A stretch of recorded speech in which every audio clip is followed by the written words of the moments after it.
Labas vakaras, čia Info diena, studijoje Šolandas Vilkončius ir kviečiu žiūrėti. Ukrainos karinė vadovybė žada gerų žinių iš kontrpuolimo Ukrainos pietuose, o prie Maskvos vėl liepsnojo karinė aviacijos bazė. Aistrų ir ginčų kėlusi visuomenės pasipriešinimo planą ministrai jau patvirtino, kam ir kaip bus rengiami Lietuvos gyventojai.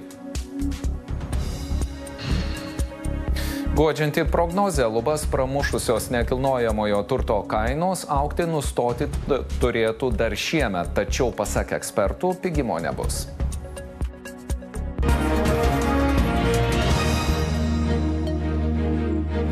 Rusijos pajėgos praėjusią naktį nusprendė nebeatakuoti Ukrainos sparnuotosiomis raketomis. Manoma, kad Putino režimas jau pradėjo taupyti šias brangiai kainuojančias raketas žiemos kampanijai.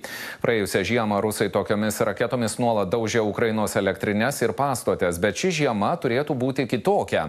Ukrainiečiai ne tik žada apginti savo energijos ūkį, bet ir pagrasino rusams atakuoti jų elektrinės. Naujausi sprogimai ir gaisrai prie Maskvos tik patvirtina tokius perspėjimus. Ukrainos karinė vadovybė taip pat žada gerų žinių iš kontrpuolimo Ukrainos pietuose. Plačiau apie karo įvykius Saulius Masalskas.